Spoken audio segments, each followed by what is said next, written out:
여러분 안녕하십니까? 오늘은 성경의 맥찾기 출애굽기에 관해서 한번 살펴보도록 하겠습니다. 우리가 오늘 출애굽기서를 어떻게 이해하고 하나님의 말씀으로서 출애굽기서를 어떻게 이해해서 우리의 삶의 현장에 적용할 것인가. 출애굽기를 우리는 하나님의 말씀으로 받아들이면서 그 하나님의 말씀을 나에게 주신 말씀으로서 오늘 삶의 현장에서 어떻게 적용하여 그리스도인으로 이 세상을 살아갈 것인가. 특별히 이 구약성경 출애굽기서를 통해서 살펴보기를 원합니다. 여러분, 성경을 이해할 때에 66권 성경 전체를 한 권이라고 하는 틀을 잡아 한 권이라고 하는 생각을 먼저 가지셔야 합니다. 성경은 66권으로 구성된 내용임에도 불구하고 그 66권이 한 권으로서 의미의 통일성을 이루고 있다. 그래서 출애굽기서를 이해할 때 출애굽기서만을 가지고는 안 되고 구약성경 전체 이야기를 통해서 출애굽기서를 우리가 살펴야 됩니다. 우리가 보통 영화를 관람하게 되죠. 어떤 영화를 관람하게 되면은 그 영화가 시작된 처음에서부터 영화를 관람하게 되면 전체 이야기의 줄거리와 그 줄거리 속에서 그 영화의 의미를, 독창적인 그 의미를 파악하면서 영화를 관람할 수가 있겠죠. 그런데 영화가 한참 상영되는 그 중간에 들어가서 그 영화를 관람하게 되면은 앞뒤 전후 이야기 개념이 이해가 서지 않습니다. 그래서 무슨 내용인지 처음부터 끝까지 영화를 관람해야 되는데 그렇지 못하고 중간에 들어가서 영화를 관람하게 되면 그것이 잘 이해가 되지 않는 경우들이 있듯이 성경도 마찬가지입니다. 성경 전체를 알고 출애굽기에 뛰어들면 출애굽기서를 공부하면 좋으련만 성경 전체 이야기를 모르는 가운데 출애굽기서만을 가지고 공부를 하게 될 때는 그 출애굽기서는 한계가 될 겁니다. 출애굽기서 공부는 한계가 될 것입니다. 그래서 우리는 머릿속에 성경 전체 이야기를 머릿속에 그림을 그려가면서 출애굽기서를 이해해야 되겠죠. 자, 여기서 우리가 서론적으로 그렇다면 성경 전체 이야기는 어떤 내용을 담고 있는가, 그걸 먼저 이야기해야 되겠죠. 창세기에서부터 요한계시록까지는 하나님의 말씀입니다. 그 하나님께서 성경을 통하여 우리에게 어떻게 계시되고 있는가, 어떠한 하나님으로 우리에게 소개되어지고 있는가. 성경을 통하여 우리가 하나님을 바르게 이해하려면 성경에서 우리 하나님이 어떻게 구원하셨는가를 확인하여야만 하나님이 어떠한 분이심을 알게 됩니다. 구원하신 하나님과 성경에서 말씀하신 하나님의 자기 계시는 서로 밀접한 관계를 맺고 있다, 그렇게 말할 수 있을 것입니다. 출애굽기서에서 말씀하신 그 하나님은 어떠한 말씀으로 우리에게 말씀을 해주셨고, 이 출애굽기서의 말씀이 종말에 신약 예수 그리스도 안에서 성취될 신약 하나님의 말씀과 어떠한 관계 속에 있는가, 이런 내용들을 염두하면서 출애굽기서를 살펴보면 되겠습니다. 여러분, 창세기에서는 한 사람의, 한 가정의 가장, 한 사람의 죽음으로 창세기를 마무리합니다. 야곱이 죽지요. 야곱이 죽자 그 야곱의 자손 70명이 예굽으로 내려가게 되는 상황까지를 창세기 마지막 부분에서 언급을 하고 나서, 자, 창세기 2에서 이제 출애굽기로 이어지고 있는데, 자, 출애굽기서는 히브리어 성경을 헬라어로 번역한 70인역에서는 엑소도스라고 제목을 붙였습니다. 이 말의 뜻은 출발 혹은 떠남이라는 뜻입니다. 자, 우리는 여기서 그 제목을 통해서 확인할 수 있는 것은 출애굽, 나을 출자를 써서 애굽을 나왔다. 그래서 출애굽. 그래서 창세기는 이제 야곱이 50장에서 죽는 곳으로 끝을 맺고 애굽으로 내려갔다가 애굽에서 이집트에서 430년 동안 살다가 국가적인 단위의 형태로 번창해서 다시 가나안 땅으로 들어오게 되는, 광야 40년을 거쳐서 가나안 땅에 들어오게 되는 그런 모든 과정을 담고 있는 것이 출애굽기죠. 광야 생활을 마칠 때쯤에서 모세를 통해서 시내산에서 하나님께서 율법의 말씀을 주셨죠. 그래서 우리는 이 출애굽기서에서 모세 오경이라고 하는 이 출애굽기서에서 하나님이 이스라엘 백성들에게 어떠한 하나님으로 나타나고 계시는가? 우리 하나님께서 이스라엘을, 히브리 민족을 애굽으로 내려가게 하시고 무엇 때문에 430년 동안 애굽에서 종살이하게 했는가? 그 다음에 그 가운데서 왜 하나님께서 히브리인들을 해방시켜 주셨는가? 이 이야기를 우리가 출애굽기서를 통해서 하게 되는데, 출애굽기서는 가장 중요한 내용은 창세기 한번 보시겠습니다. 창세기 15장 13절 한번 읽어봅니다. 여호와께서 아브라함에게 이르시되 너는 반드시 알라. 내 자손이 이방에서 객이 되어 그들을 섬기겠고 그들은 400년 동안 내 자손을 괴롭히리니 그들이 섬기는 나라를 내가 징벌할지며 그 후에 내 자손이 큰 재물을 이끌고 나오리라. 우리 하나님께서 창세기에서 아브라함과 언약을 체결했습니다. 약속을 체결했습니다. 언약을 체결했는데 그 언약의 핵심의 내용이 무엇이냐면은 하나님께서 아브라함에게 말씀하기를 너의 자손이 이방에 객이 되어 그들을 섬기는데 그 이방 애굽은 400년 동안 너희 자손들을 괴롭게 하리라. 그러나 하나님께서는 너희 자손을 괴롭게 한 그 이방 민족을 징벌하시며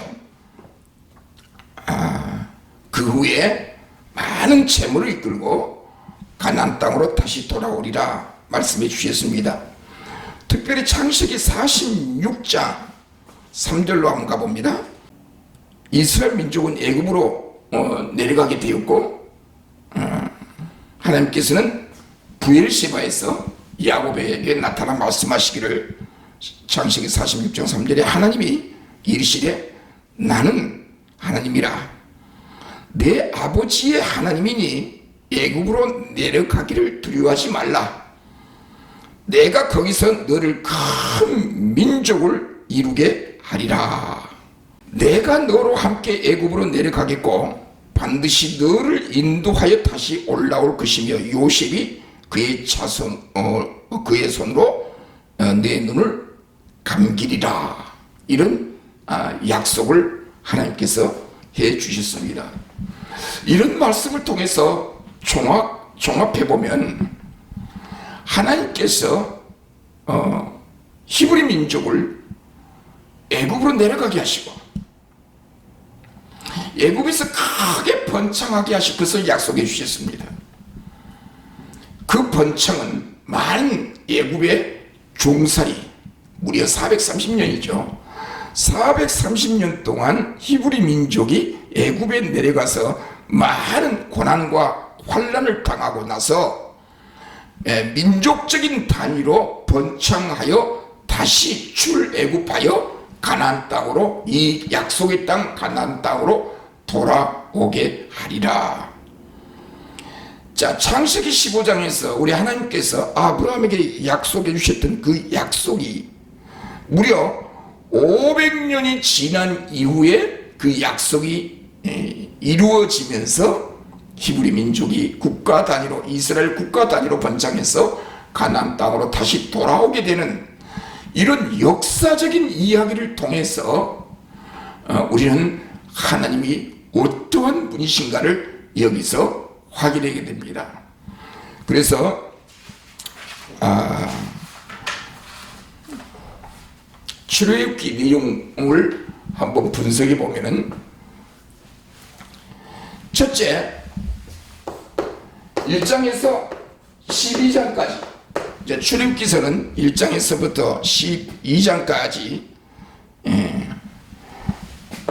내용은 애굽에서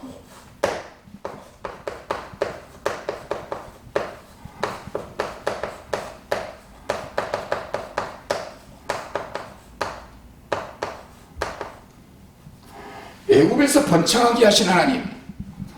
여러분, 출애굽기는 세 단락으로 구분할 수가 있는데, 첫 번째 1장에서부터 12장까지는 애굽에서, 어디에서? 애굽에서. 애굽이라고 하면 이제 이집트를 말한 거죠. 애굽에서 번창하게 됐다는 거예요. 자, 하나님 여호와께서 히브리 민족을, 야곱의 70명의 자손 70명이 애굽으로 내려갑니다. 여러분, 애굽에 내려가서 화려한 삶을 사는 것이 아니라 애굽의 종노릇하면서 무려 430년 동안 종살이 하면서 많은 환난과 고난과 역경을, 고통을 당합니다. 자, 애굽에서 430년 동안 엄청나게 많은 종살이면서 환난과 고난을 당했지만, 그 고난 속에서 약속하셨던 대로, 하나님께서 약속하셨던 대로 한 대로 번창하게 됩니다. 이 번창은 하나님께서 아담과 하와를 창조하시고 번성하며 생육하라, 다스리라 약속해 주셨습니다. 그 약속이 아브라함과 이삭과 야곱에게 그대로 유지됩니다. 아브라함과 이삭과 야곱의 자손들을 번창하게 해주셨습니다. 바다의 모래알처럼, 한데 별처럼 많은 수요가 많은 것처럼 아브라함과 이삭과 자손에게 많은 번창의 복을 주셨는데, 그 야곱의 자손이 애굽으로 내려가 이 번창하게 되는데, 이 번창은 많은 환난과 고난 속에서 번창을 하게 됩니다. 이제 나중에 왜 하나님께서 애굽으로 내려가서 번창하게 하셨는가? 하나님의 섭리가 있겠죠. 여기서 이제 이 하나님의 섭리를 다 확인할 필요는 없고, 나중에 이제 이 부분이 확인될 터인데, 우리 하나님께서 야곱의 아들 70명이 애굽으로 내려가 430년 동안 많은 환난 가운데서 무려 400만 명으로 번창했다. 학자들은 그렇게 이해하고 해석을 하게 되는데, 400만 명으로 430년 동안 확장 번창하게 되었더라. 그것이 출애굽기 1장에서부터 12장까지, 그러니까 출애굽기 1장에서부터 12장까지 우리에게 보여주신 그 하나님은 이제 표면적으로 히브리 민족을, 하나님의 당신의 약속의 민족, 하나님의 백성들을 애굽으로 내려가게 하고 애굽에서 많은 혼란과 고난 속에서 번창하게 하신 하나님. 두 번째는 13장에서 18장인데, 13장에서 18장인데, 자, 히브리 민족과 이스라엘 백성과 함께 하신 하나님,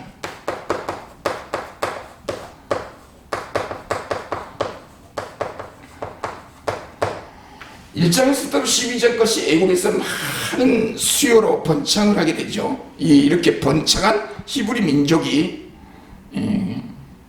하나의 국가 단위로 형성하여 애굽에서 해방을 받지요.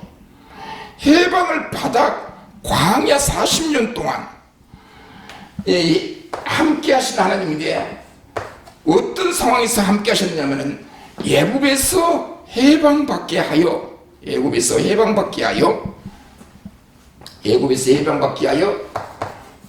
광야 40년 동안 많은 훈련을 받습니다. 애굽에서 무려 430년 동안 훈련을 받았음에도 불구하고 광야 40년이 필요했던 이유가 무엇일까요? 이제 창세기에서 출애굽기, 레위기, 민수기, 창세기, 레위기, 민수기, 신명기, 모세 오경에서 광야 40년 동안 이스라엘 백성들이 환난과 고난을 받게 된 이유를 이제 설명하는데, 그 부분들을 잘 확인하시면은 많은 우리 신앙의 교훈이 됩니다. 그래서 애굽에서 해방을 받아 가나안 땅으로 향해 가면서, 애굽에서 해방을 받아 곧바로 가나안 땅에 입성 들어가게 하지 아니하시고 40년이라고 하는 세월이 필요했다는 것. 그런데 이 40년 동안도 우리 하나님께서 함께 하셨다는 것. 항상 우리 하나님께서 하나님의 백성들을 버리지 아니하시고 도와주시고 인도해 주시고 함께 해 주신다는 사실입니다. 여러분, 우리 하나님께서는 당신의 자녀들을 붙드시고 인도하시고 도와주신다는 사실입니다. 항상 여러 선지자들을 통해서 우리에게 말씀하신 내용이 뭡니까? 내가 너를 지명하여 부르나니 너는 내 것이라. 의로운 오른손으로 내가 너를 붙잡아 주리라, 도와주리라, 굳세게 하리라. 의로운 오른손으로 붙들어 주리라. 우리 하나님께서 항상 우리와 함께 하신 하나님으로 우리에게 계시되고 있죠. 그래서 출애굽기 13장에서부터 18장까지는 우리 하나님께서 우리와 함께 하신 하나님. 자, 애굽에서 번창하게 하시고 광야 40년 동안 함께 하셨다가, 세 번째는 19장에서 40장까지 해서 이 부분에서는 시내산에서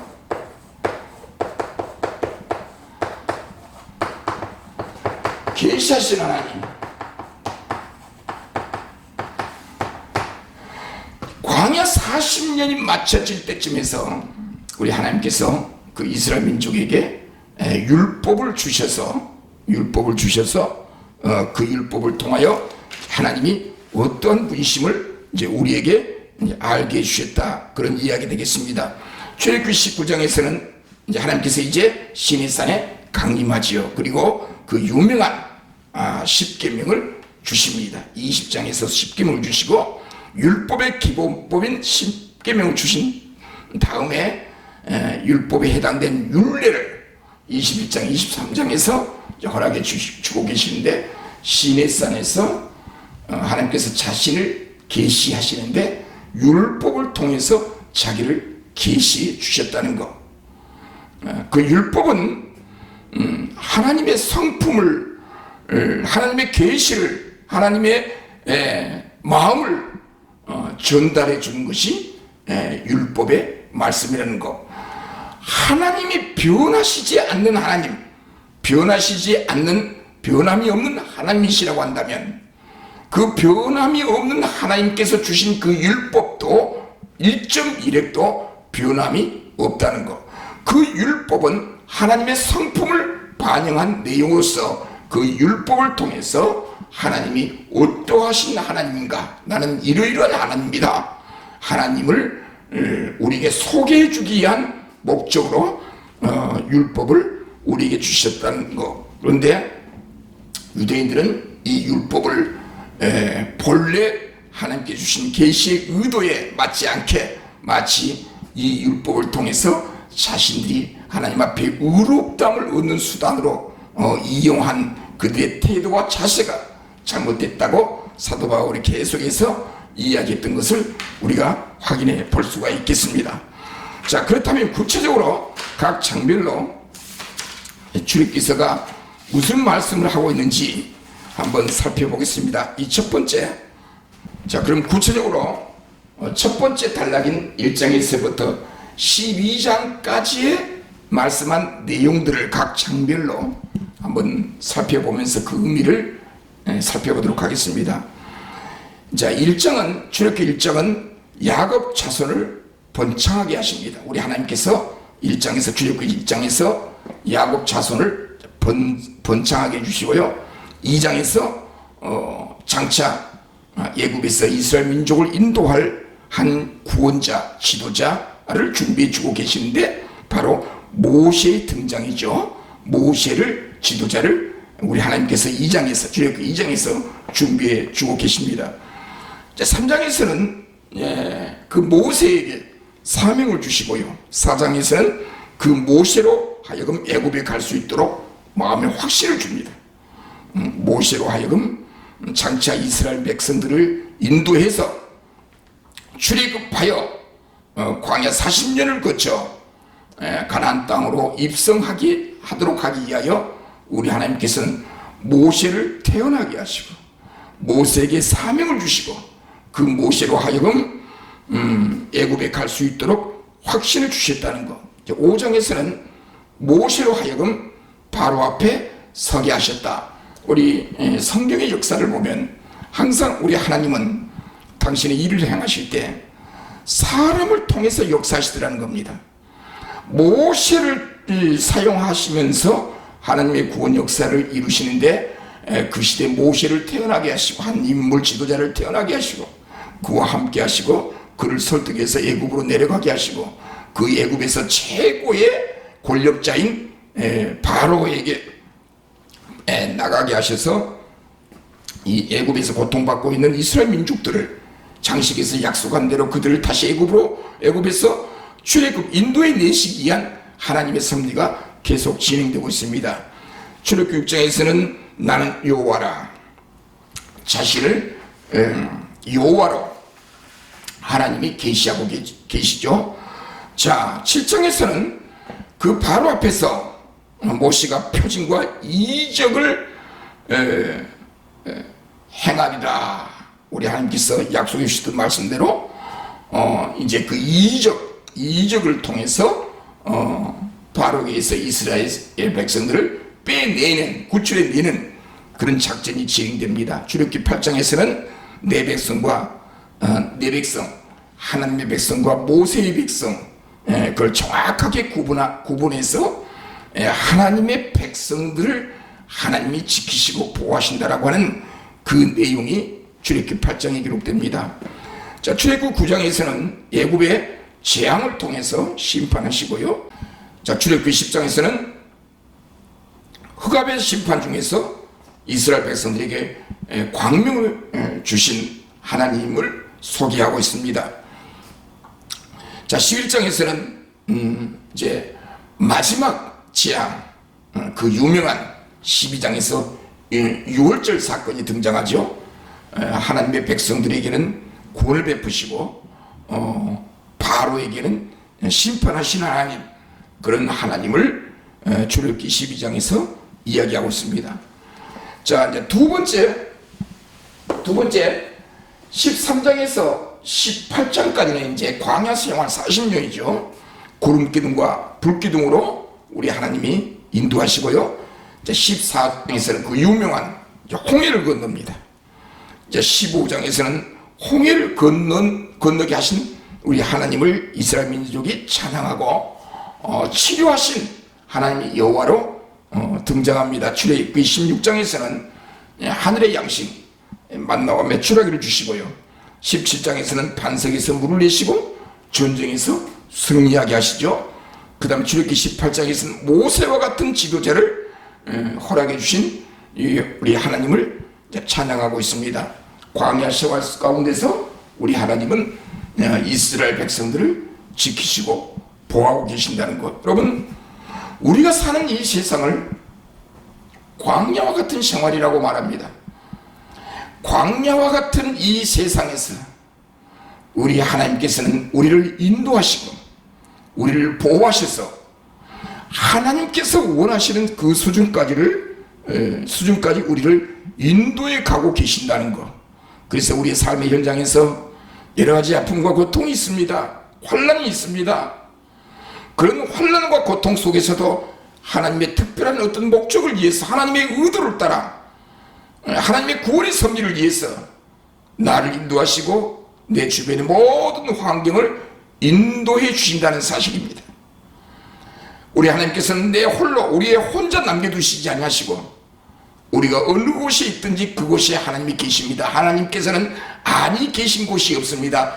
어느 곳에 계시든지 하나님이 우리와 함께 하셔서 삶의 현장에서 좌절하지 않고 절망하지 않고 하나님을 섬길 수 있도록 우리에게 은혜를 주신다는 것, 이 사실을 우리가 확실히 부여잡고 하나님을 잘 섬기는 신앙의 길로 나가야 할 것입니다. 마지막으로 세 번째 단락인 19장에서 마지막 44까지를 살펴보면 19장에서는 시내산에 하나님 여호와께서 강림하십니다. 20장에서는 십계명을 주시고요. 율법의 기본법인 십계명을 주시고요. 출애굽기 21장에서는 약한 자들을 위한 율례의 말씀을 주시고요.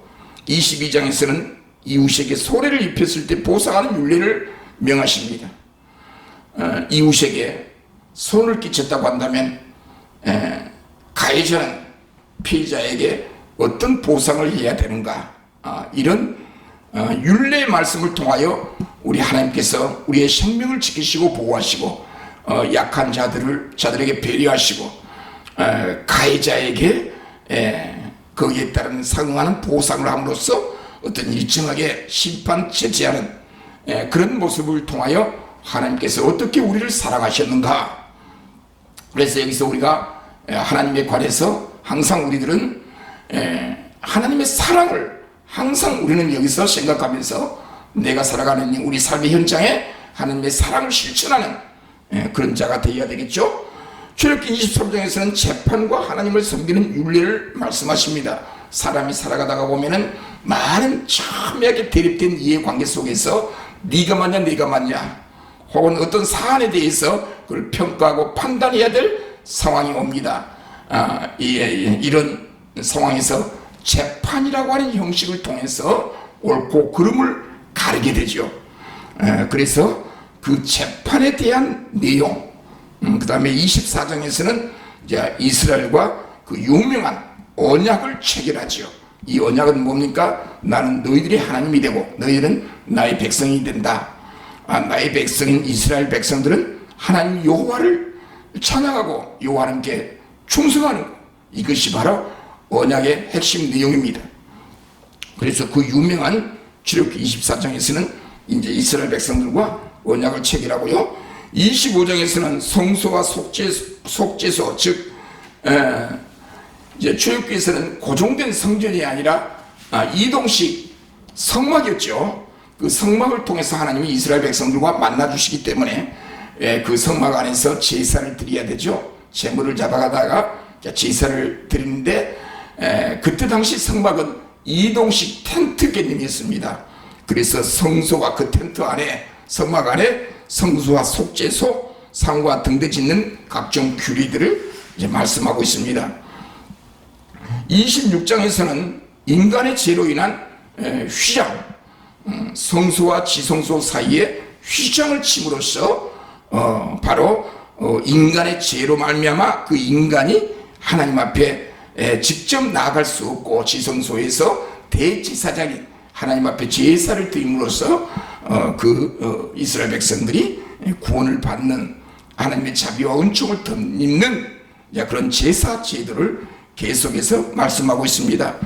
27장에서는 번제단과 성막들, 28장에서는 제사장의 직분, 29장에서는 제사장의 위임식, 30장에서는 향단의 이치, 31장에서는 성막을 세우는 일을 담당할 자, 32장에서는 우상을 숭배하는 이스라엘 백성들을 심판하신 하나님께서는 절대로 나 외에 다른 신을 두는 그 우상의 숭배를 가장 싫어하시고 심판하신다는 그런 내용의 하나님으로 우리에게 가르쳐주고 있습니다.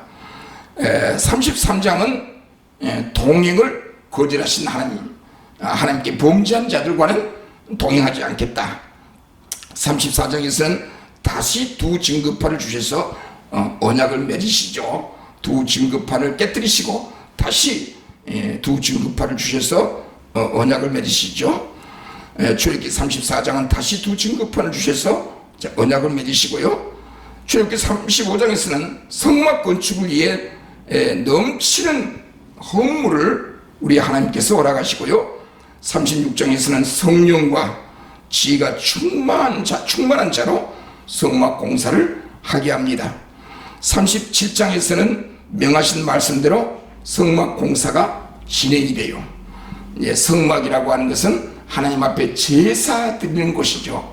성막은 항상 이스라엘 12지파가 광야를 행군할 때에 가장 중심부에 텐트식 성막을 치게 되죠. 또 이동할 때는 그 텐트식 성막을 거두어서 다시 옮겨가는 그런 모든 절차와 과정을 통해서 거룩하신 하나님이 어떠한 분이심을 그 성막을 통해서 우리에게 보여줍니다. 38장에서는 이제 말씀대로 하나님께서 말씀하신 대로 성막 밖의 공사가 진행되고요. 39장에서는 마지막 성막을 제주하여 완공하게 되는 그런 사건이 39장에 기록됩니다. 출애굽기 4장에서는 성막에 충만한 하나님의 영광이 임재합니다. 여러분, 이와 같이 1장에서부터 40장까지는 한마디로 말해서 하나님이 함께 하신다. 애굽에 430년 동안 종살이 할 때에도 함께 하셨고, 애굽에서 해방을 받아 광야 40년 동안에도 함께 하셨고, 광야 40년 동안 이스라엘 백성들과 함께 하시면서 하나님께서 요구한 것이 있다고 한다면, 하나님께서 함께 하시고 하나님의 구원을 입고 자비를 얻으려면, 하나님의 구원과 사랑과 자비 속에 거하려면 우리 하나님께서 제시하신 성막을 제주해야 되고, 그 성막 안에서 이스라엘 백성들이 하나님 앞에 제사를 드림으로써 하나님 앞에 제 용서함을 받아 하나님의 언약 백성으로서 하나님의 자손으로서 그 본래의 목적을 이루어가는, 그래서 하나님께서는 여러 가지 10계명의 기본법과 율례와 규례를 허락하셔서 이스라엘 백성들이 하나님을 섬기는 방법에 관해서 말씀해 주셨습니다. 우리는 지금까지 이러한 말씀들을 통해서 여기서 우리가 질문해야 되는 내용이 있습니다.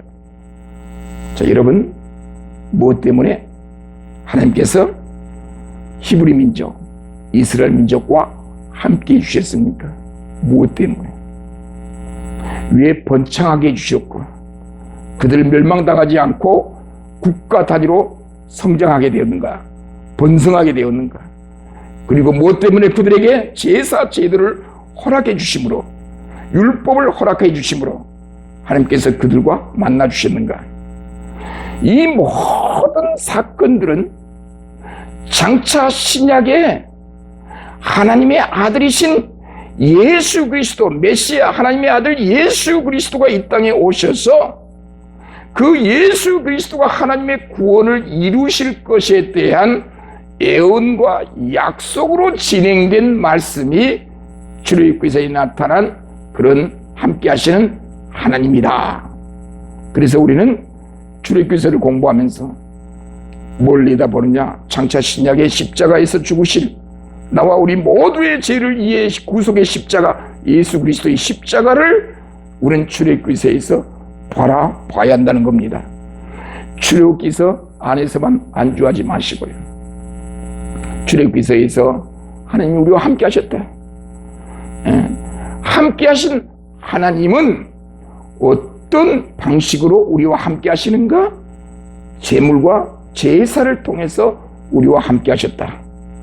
그렇다고 한다면 오늘날도 여전히 임마누엘, 하나님과 우리와 함께 하시는 방법은 우리가 잘났고 똑똑하고 정말 하나님 앞에 우리가 어떤 요구하신 수준에 도달했기 때문에 우리와 함께 해주시는 것이 아니라 하나님께서 그 아들이신 예수 그리스도를 보내주셔서 그 예수 그리스도를 믿는 자들에게 은혜를 베푸시고, 은혜를 베푸실 때 십자가를 믿게 되고, 믿게 될 때 계속해서 우리에게 은혜를 베풀어 주신다는 사실. 그래서 오늘 이 시대를 살아가는 우리들은 나의 본능적인 어떤 종교심으로, 종교적 열심으로, 인간 이성의 어떤 자율성으로 내가 어떤 신에게 도달한다고 하는 그런 신앙의 개념이 아니라, 정말 나는 죄인이요, 나는 부족하고 나로 말미암아 하나님의 의로우심이 드러나지 않습니다. 오로지 예수 그리스도의 십자가를 통한 하나님의 의로우심이 나와 함께 해주셔서, 믿는 나와 함께 해주셔서 내가 그 하나님의 자녀로서 이 세상을 살아간다는 것. 여러분, 하나님의 자녀로, 예수 그리스도를 믿음으로 하나님의 자녀로 이 세상을 살아갈 때 누구와 함께 하시는가? 성령께서 함께 해주신다는 겁니다. 성령께서 나와 함께하여 주셔서 나로 하여금 좌절하지 않게 하시고 절망하지 않게 하시고 나에게 힘을 주시고 나에게 능력을 주신다는 것. 어떤 자들에게? 예수 그리스도를 믿어 하나님의 자녀된 주의 백성들에게 함께 하신다. 세상 끝날까지 우리와 함께 하신다. 세상 끝날까지 성령께서 우리와 함께 하신다. 우리의 출입을 지켜주신다. 이것이 바로 출애굽기서에서 우리가 공부해야 되는, 터득해야 되는 하나님의 말씀, 진리란 사실을 깨닫고 출애굽기서부터 이런 관점으로 출애굽기서부터 계속해서 읽어가시되 바로 다 읽고 난 다음에 신약에서 어떻게 이 말씀이 예수 그리스도 안에 성취되었는가? 그럼 오늘 나는 그 예수 그리스도 안에서 지금 어떻게 살아가고 있는가? 자기 자신을 바라보는, 반성하고 회개하는 그런 삶이 그리스도 안에서 이루어지시기를 주님의 이름으로 축원드립니다.